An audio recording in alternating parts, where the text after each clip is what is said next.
Hi, everybody. For today's episode of A Guy with a Scarf, the mini-series I'm doing for the Olympics prior to Paris 2024, I have the pleasure to have with me a veteran of Olympics and someone that has been in the sector for a long time, at least as much as me, but then we'll check the dates, Michael Payne. Hi, Michael.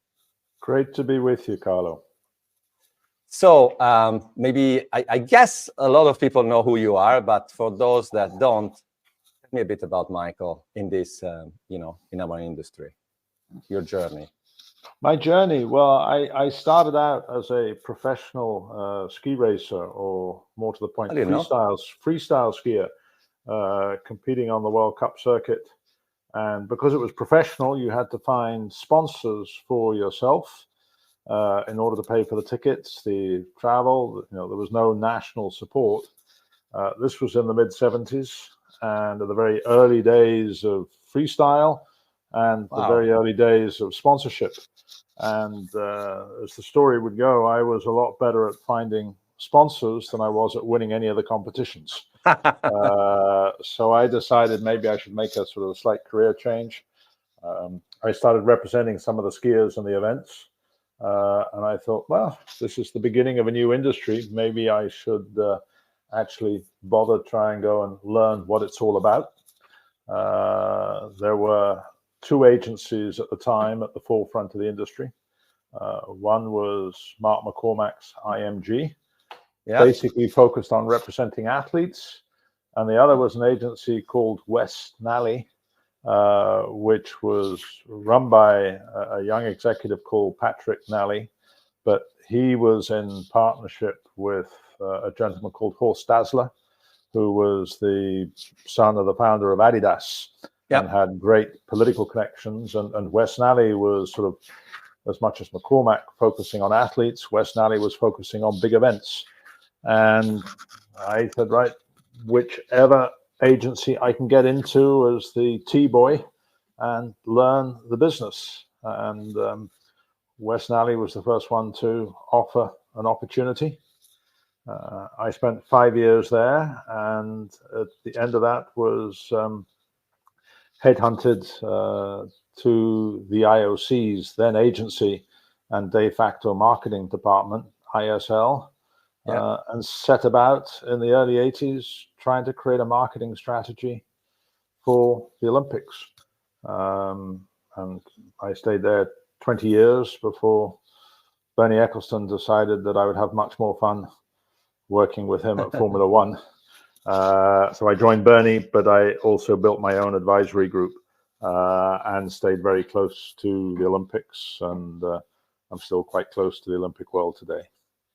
So it's funny that we have, in reverse order, a bit in common. In 1987, I was doing Formula One, and in my, sports tech area, I started with Formula One and Ski World Cup. And I started the Olympics, which was one of my dreams to win a big Olympic contract. In 2007, when we convinced NBC to come to Torino from New York, Manhattan, 30 Rock, and do the 2008 games with us in terms of everything digital plus the streaming. It was the first streaming as we call it today with adaptive, etc. So yeah, that's a fascinating industry. So what's your view of the evolution of the Olympics? Without going obviously in all the details, but the time that you've spent in this industry, what has changed mostly? Because very often, every year we say, "Oh, it's huge. This will change everything," but then it normally takes decades. What is your? I mean, you have a good observation point, I would say. Well, I think you're absolutely right when you say it takes decades, because when you look at a sort of specific moment in time, it's not always sort of easy to understand the impact or the pace of change. But when you look at it over a longer period, and I've been privileged to have spent more than 4 decades with the Olympics.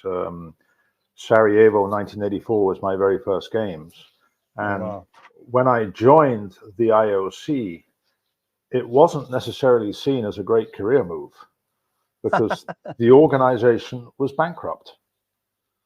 If you look back at the early 80s, most of the commentators were talking about, were writing the obituary of the Olympic world. there was no money in the bank. I mean, interestingly, when Samaranch became president of the IOC in 1980, he returned from the Moscow Games to the IOC's offices, looked at the paperwork, and thought, what have I done? Is there any chance I could give the presidency back? There's no way I can save this. There's no money. Fortunately, he didn't sort of have too many second thoughts, and he stuck with it. But you look back at that time, I mean, there were no hosts. I mean, for the 1984 Olympic Games, initially there were only two candidates, Tehran and Los Angeles. Wow. Now, Tehran, the tongue-in-cheek way to describe it would be they had a slight management change at the top, and the Ayatollahs didn't think it was necessarily an interesting idea now to invite the whole world to Tehran. No. Yeah. Los Angeles, the Americans loved the Olympics, but the local citizens of Los Angeles were looking at the sort of accounts of Montreal and the perception, wrong, but the perception that the Montreal Games had bankrupted the city. So Los Angeles said, nah, let's have a public vote.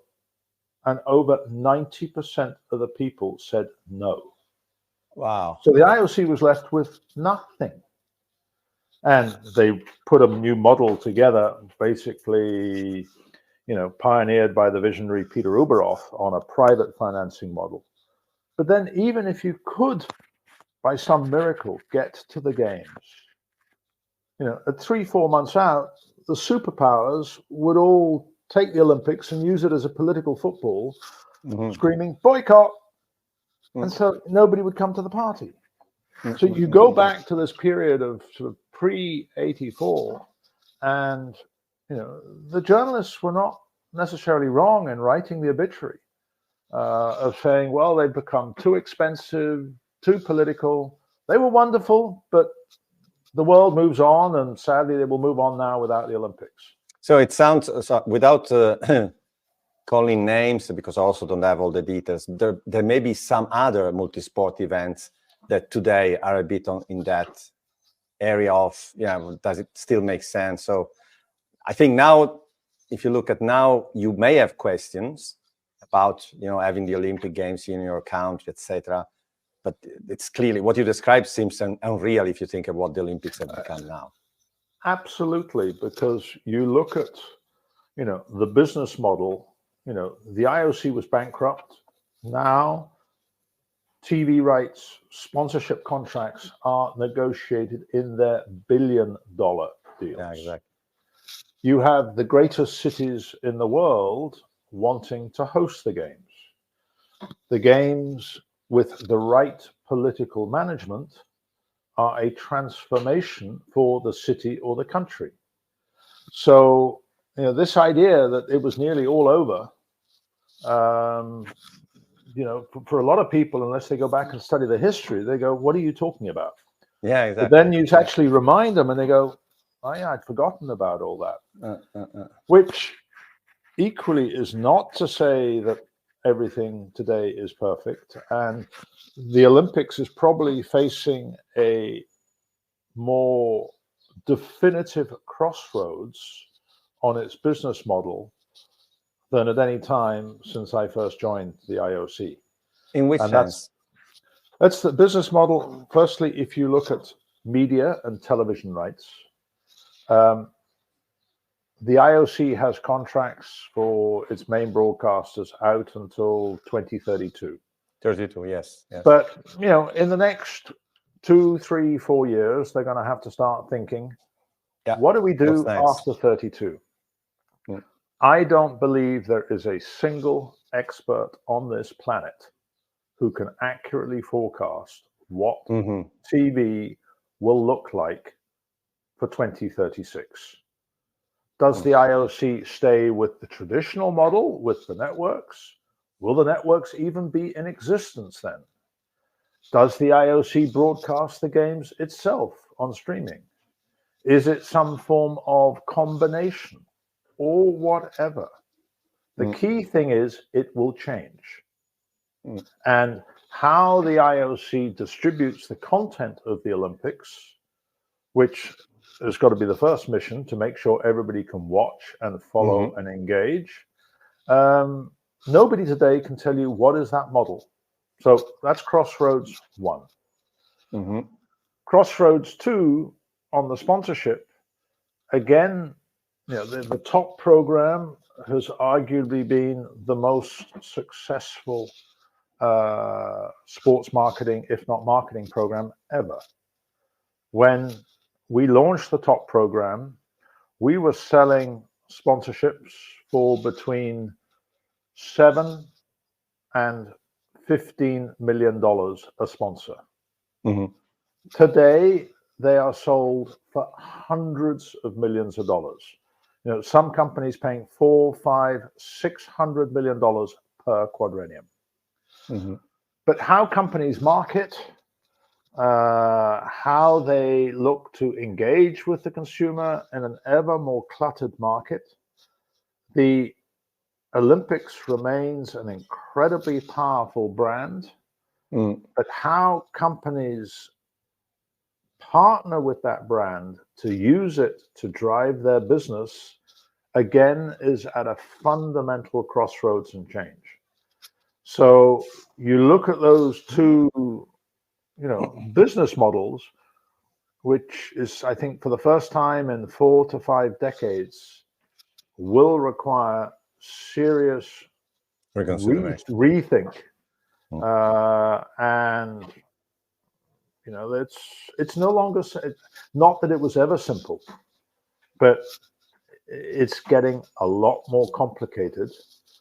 But also, in a positive sense, and I think Paris will validate this, there is still an incredible global enthusiasm to see the world come together. The more you get conflict and politics and negativity, it's not bad to have a break for 2 weeks and just see what the world could be like in a great, the phrase we developed for the branding campaign some years ago, a great celebration of humanity.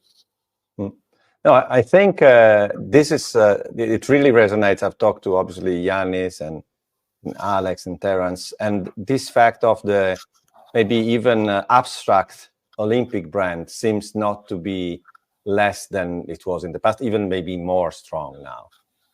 On the other hand, do you think I like the two crossroads that you described.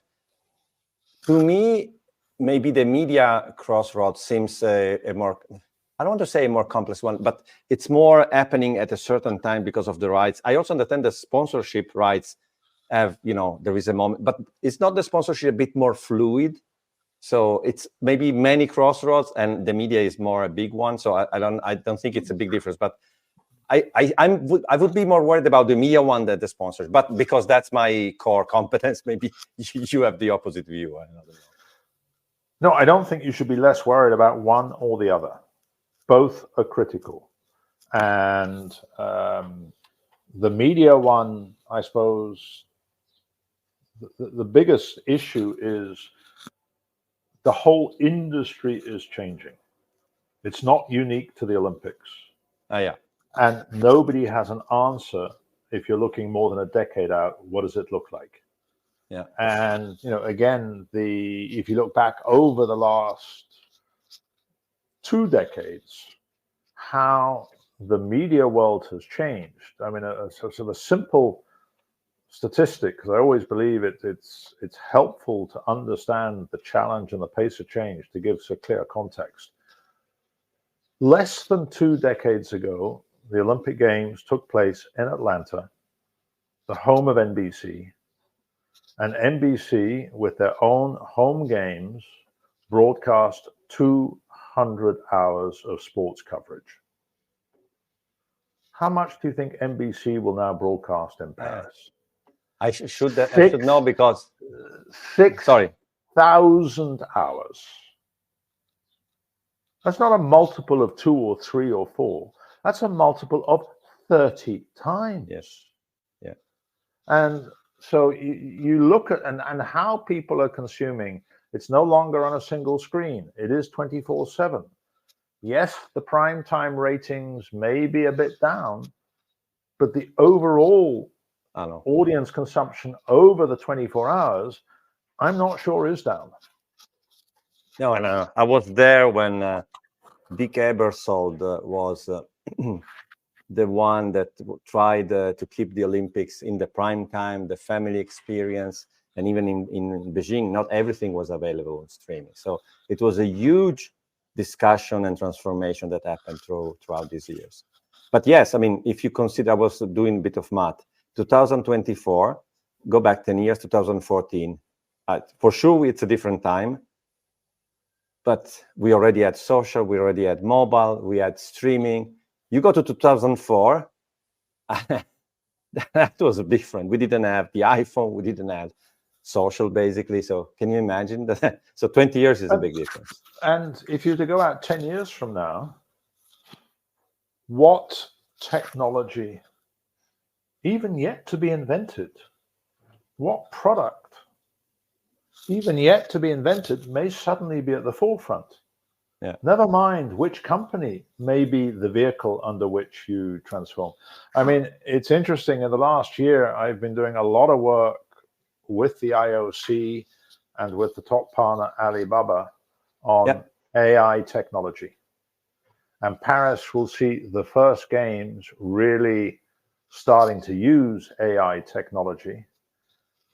I mean, it's mind-boggling what is possible, and how it is changing, whether it's from the operations, whether it's from the information. I mean, it's fascinating. But I mean, 3 months is prehistoric at the pace this is moving. No, I'm fully involved in that. So, but again, also there, I see in AI we are at the and again, AI is there, was there for a long time. I had an innovation lab of 10 people. Nobody was taking care of us because nobody knew what AI was. Then generative AI came out at the end of 2022, and now it's everywhere. But we are a bit when the iPhone was launched, there was no App Store in the first iPhone. We may forget that. I think we are there. So it will be, again, it will take time to be adopted in a way that it really transforms things. But it's true. I've already seen it in different ways. It's starting to be used in real production scenarios. So for sure, Paris will be one big test of what is possible and how this will develop. One other thing that I think has changed, if we look at that back, is athletes. Not that the athletes are different, but the way they interact with the fans. 2004. Forget the rules. Not about the rules. You may go there, but and I'm not an expert on the subject. But especially how now they didn't exist as if you want, a voice to the public, right, to the fans. Now it's a lot different. You have identified a fascinating area where the superstar athlete has a far bigger reach and following than most of the media outlets. Yeah. The New York Times, may have 5 million viewers. Phelps has 50 million followers or more on social. Yeah. And so this opens up two interesting lines. One, the athlete is becoming their own media platform and doesn't necessarily, or sometimes wants to bypass the media, the traditional media, the traditional media, because they don't trust them. Secondly, for companies, partnering singly with an athlete and the power of his media platform, it's an interesting proposition. And so you go back a bit more than a decade, the athlete was there as the athlete competing. The athlete is now able to take, his own destiny in his own hands as it relates to media, not dependent on getting his message out through a third party. And, with his manager and agents, has the ability for much more control.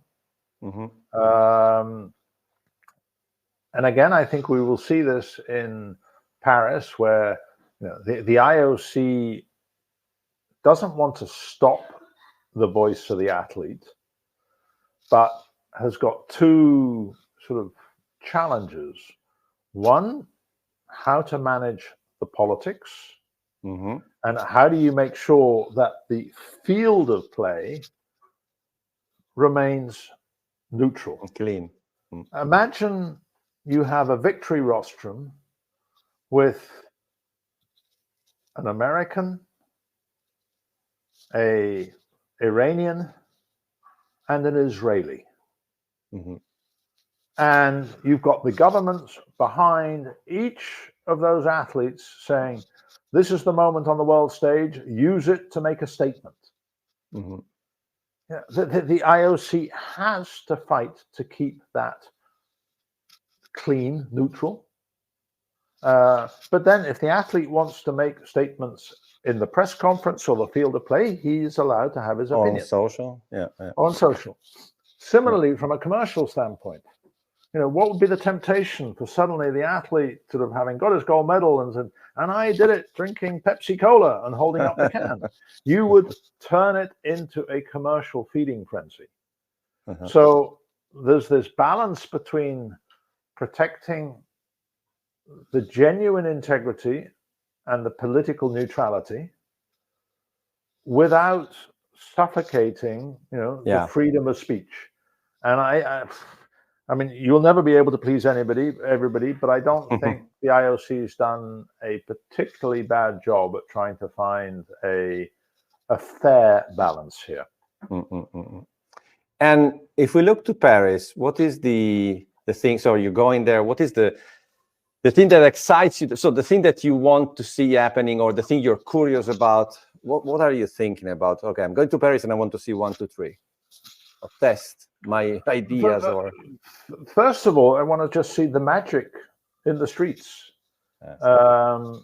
If we go back the last couple of games, Tokyo and Beijing, they were staged under COVID dynamic, and it was a miracle those games took place. Yeah. And in particular with Japan, the politicians wanted the IOC to cancel the games. I remember, yeah. And the IOC leadership said, you want to cancel, your call, but it's not force majeure. The World Health Organization agrees it can be staged safely. So if you want to cancel, get your checkbook out, because the damages and penalty is going to be multiple billions. We're coming. If you want to say we can't, sign the check. And it literally was like a poker game. Yeah. Go to Rio, and I mean, Rio was a magical stage, but an criminally incompetent leadership and organizing committee. And the IOC leadership went to bed each night, honestly not knowing if the games will be staged the next day, whether they could make it through the next 24 hours. So you've got to go all the way back to London if you want to get back to, quote, a normal games. And so for me, the first point is just the magic and experience on the street. Secondly, I mean, I think the beach volleyball under Eiffel Tower will be just iconic. And London was an amazing venue too. London was amazing, but Paris is honestly ratcheting it up a notch. Yes. And I think overall the Paris organizers have done, they've got a phenomenal stage. I mean, there are few cities as beautiful as Paris. They have really and not as complex as Rome. Sorry, but I have to be a bit Italian. Rome is complex. Well, but we don't start the fight. No, I'm not going to take the fight on at all. I'm just going to say, having been in Paris a few weeks ago and trying to move around, I think Paris maybe could give Rome a run for its money in terms of its complexity of trying to move. And that will be one of the challenges at the games, and get ready to put your walking shoes on. But, I mean, the French have not been shy of big ideas, and it doesn't get any bigger than the concept of the opening ceremony along the Seine. I mean, it's totally it's bonkers. Yeah. It's brilliant. Might not be helping the security, those in charge of security, to sleep well at night. Yeah. But I think across all of the different players within the Olympic movement, there really is a strong hope and desire that it comes together, and that we can have this sort of, the Olympics can fulfill its potential. Yeah. Because it doesn't matter which side of the political spectrum you're on, which nationality you're on, everybody wants this to succeed. Yeah. So now let's get a bit broader in the sport industry. And I know that you wrote already 2 books and you're getting ready a 3rd one. So let's use this format of going through your books to tell me where is your, if you want, your views for the future of the sport industry going. Okay, well, I mean, very simply, the first book I wrote is more than 20 years ago now, and I wrote just after I'd left the IOC in 2004. It was called Olympic Turnaround, and it documented the journey, the business journey, from the bankruptcy of the IOC to turning it into a multi-billion-dollar brand. And some sort of insights as to how the sports business was evolving. And that was quite successful. I think was published in more than 15 languages and sold maybe more than 1 million copies, thanks in large part to the Chinese. The second book was something completely different. When I was at the IOC, I used to collect political cartoons on sport. And I thought, wouldn't it be wonderful to tell the history of the Olympics through the political cartoon? And it's one of these ideas you think about, but you never bother to actually get around and do it. Along came COVID, and you're locked up, you can't go anywhere. And so I thought, stop talking about it and actually do it. And that turned into a 5-kilo coffee table book detailing the sheer power and creativity of the cartoonists, from some 600 cartoonists. They'd all been published in the Wall Street Journal or media around the world, and their views on doping, their views on technology.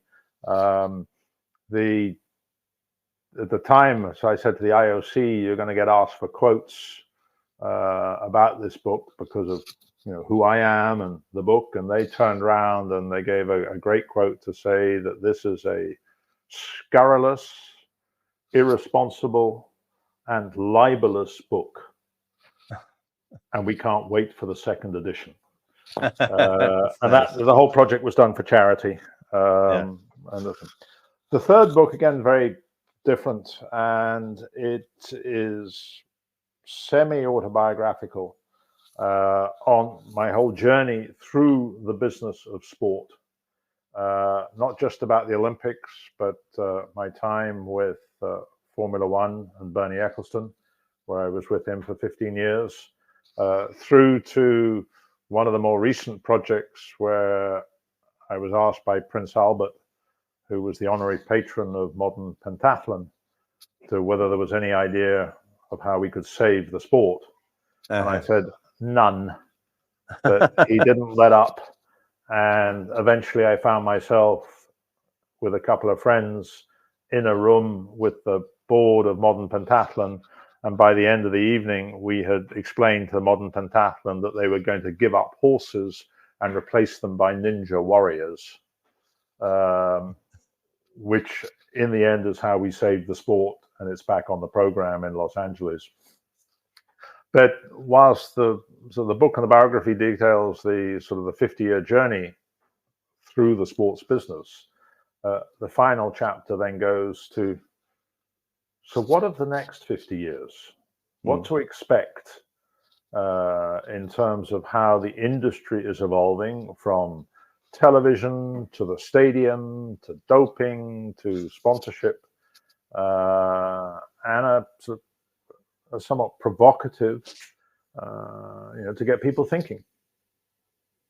Mm-hmm. And what I don't want too much anticipation on the final chapter, but where do you see this thing going?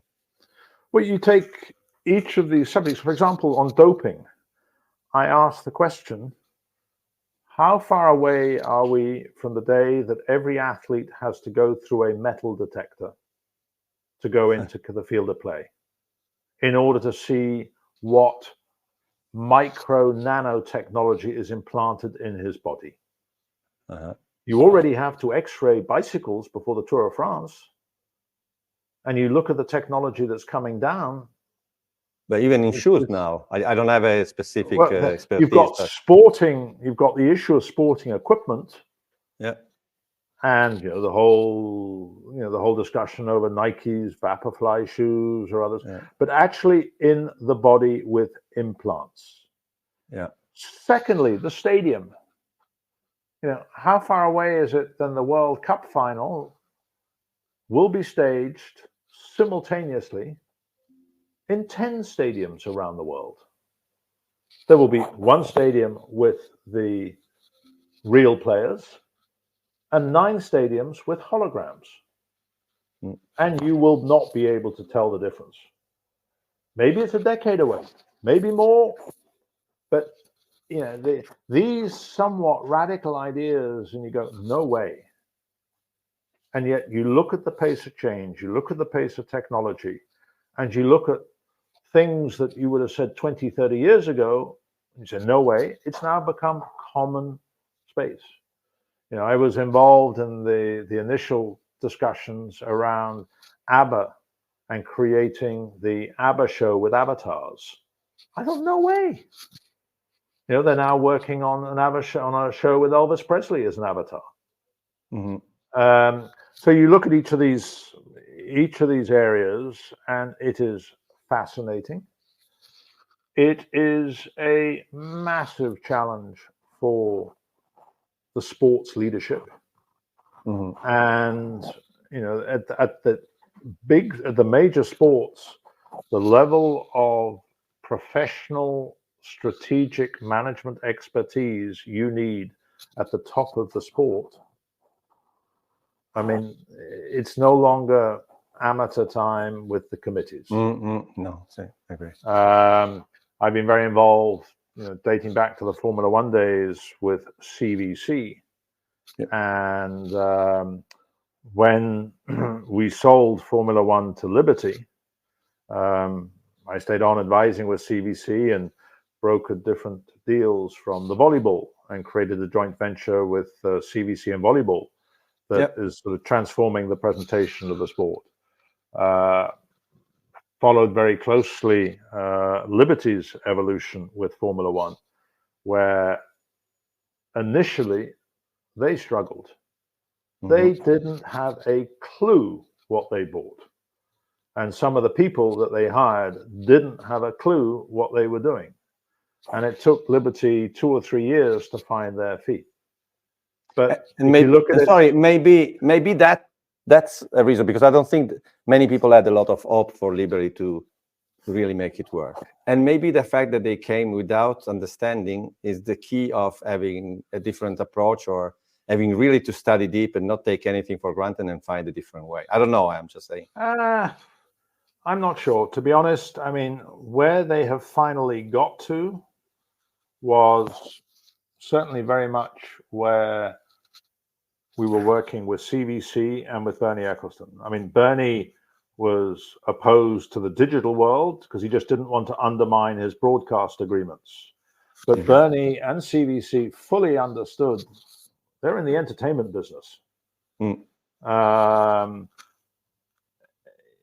You had initially at CVC, a lot of some senior managers who had never done a day's work outside of America. Mm. They didn't have a clue how to deal with China or mm-hmm. And CVC struggled. Mm-hmm. Where they are today, I think, is in an excellent place. But equally, you've got a balancing act. As great as Las Vegas was as a show, is it sustainable year in, year out, or was it a magical one-off?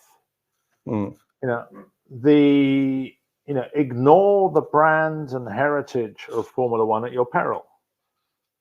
Monaco may not be paying the big hosting fee dollars that Saudi Arabia is paying, but it's fundamental to the DNA of the sport. And you've got to find this balance that how you create value isn't always directly based on the size of the check. That is a concept not always understood in America, and we're working to help our American friends get up to speed on that space.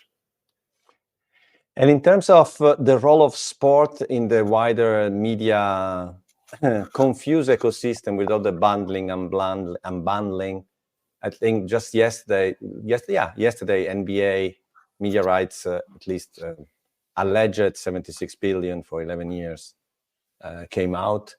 So I from my perspective, I'm not, again, a super expert in media rights, but it seems the US market and the players in the US market and Europe are not going in this exact same direction. I see big tech much more aggressive in the States and less in Europe, but I don't know. I mean, what's your view in general?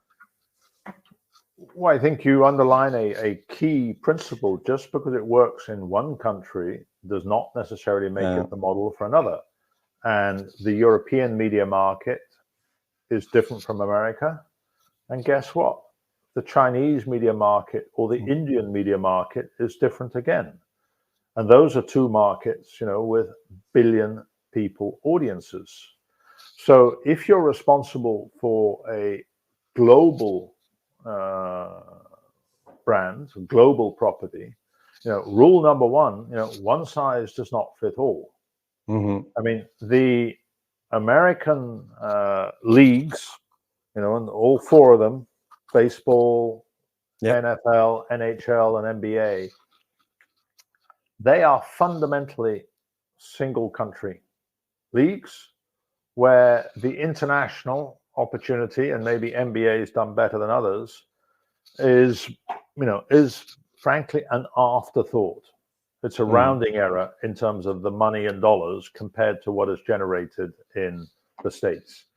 And you have so much content with each of those four leagues over a multi-month season that you are able to package, and you are also able to experiment.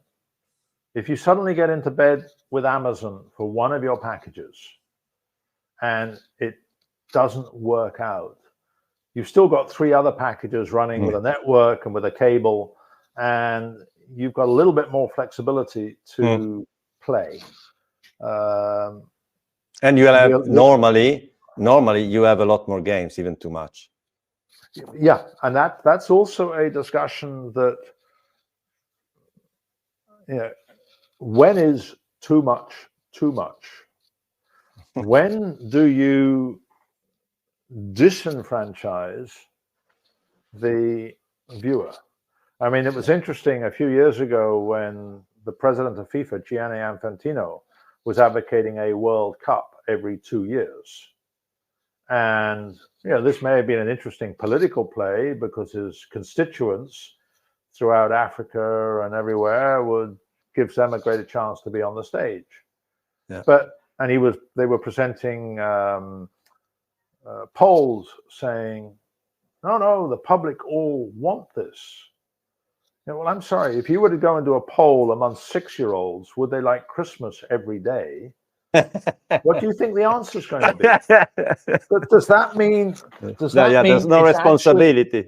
So after a month, we might be bored with Christmas. So, but I was there when IAAF, World Athletics now did it. Went from 4 to 2. Maybe for them it was a good choice. Maybe I don't know. I think it's different. So it's different because I think the jury is out. if you take it back through to the Olympics and it leads up to the Paris issue now, one of the greatest strengths of the Olympics is its rarity value. Once every 4 years. One of the greatest weaknesses of the Olympics is its rarity value. Yes. People forget.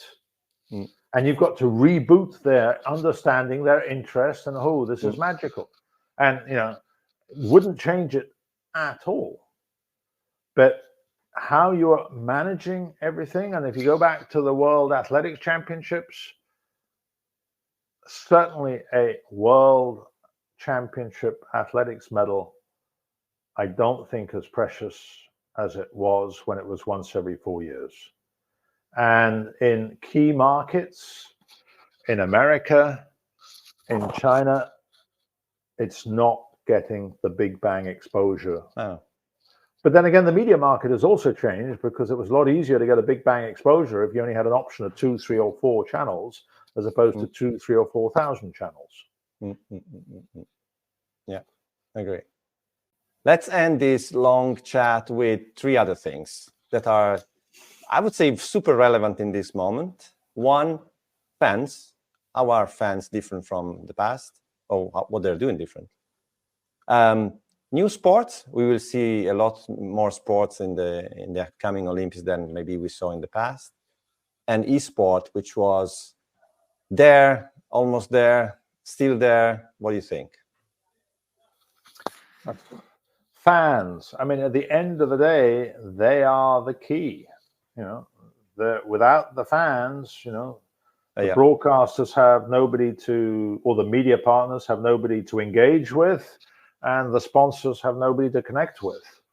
And, at the end of the day, one can argue that the sports leadership, their first and foremost responsibility is to serve the fan. Whether it's at grassroots level to create the opportunity for the sport to grow and have a pyramid, whether it is to make sure that the sport is entertaining so people want to follow to watch. Come back to the modern pentathlon, it wasn't prime time entertainment. With the obstacle racing, it has the potential now to be very engaging. So you look at, the fan is key, and how you serve them, how you engage with them, how you give them the sort of the content to connect with, how they can create their own communities. It's become a whole industry, and any media partner, any sponsor, any athlete or his manager or agent really has to have a clear strategy on how to serve, connect, and engage with the fan. New sports.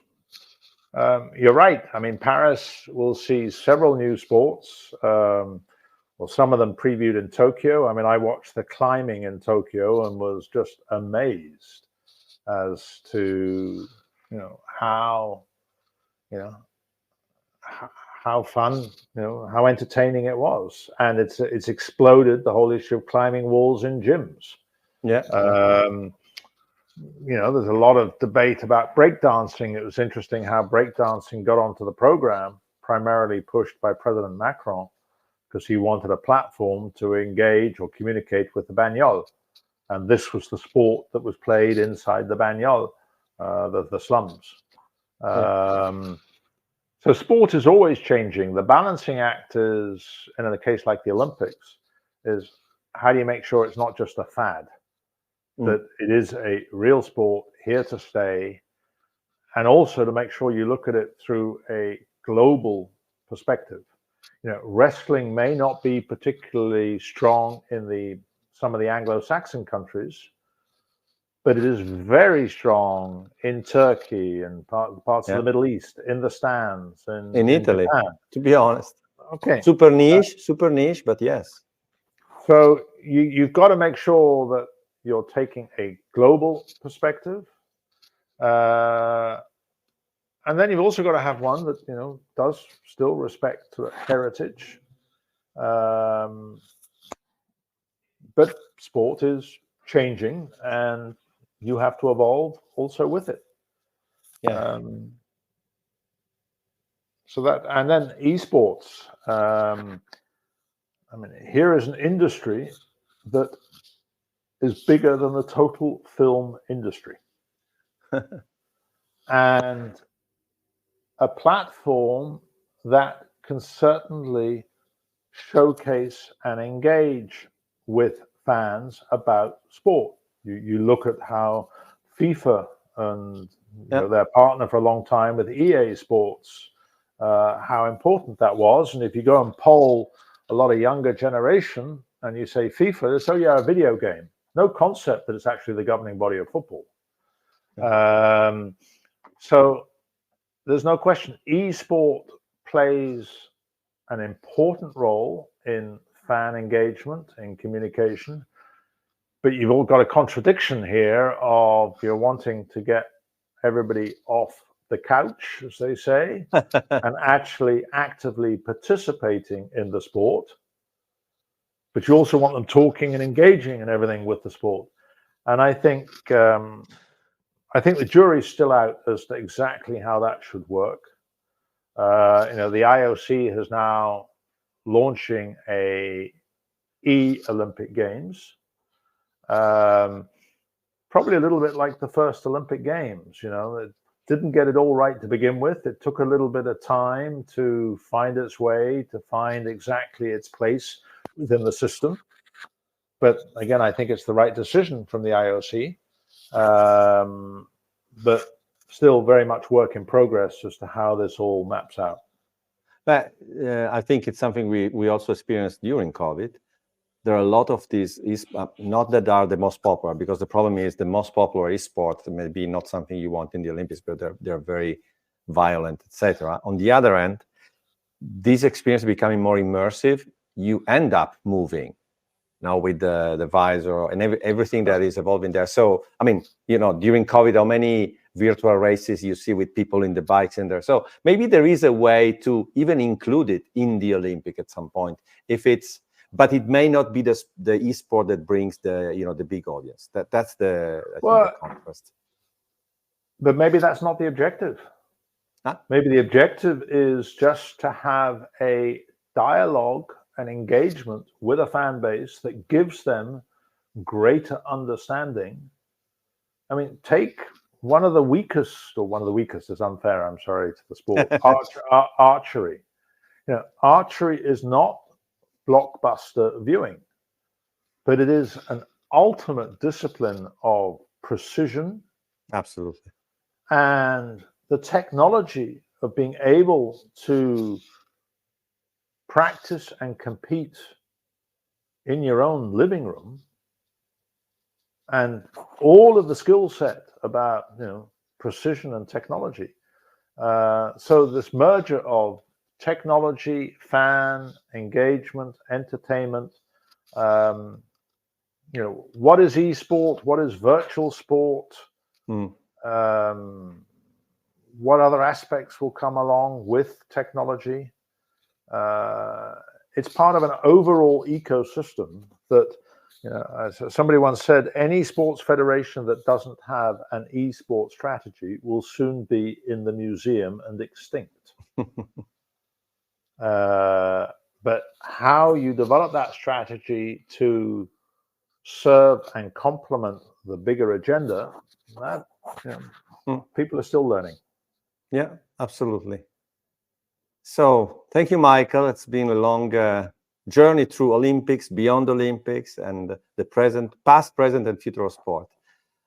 I was sure this would not have disappointed our audience, and it didn't. So happy to have this chat with you. And maybe we should do a quick recap before Christmas, but once a year still, also because otherwise I go bankrupt with 2 little kids.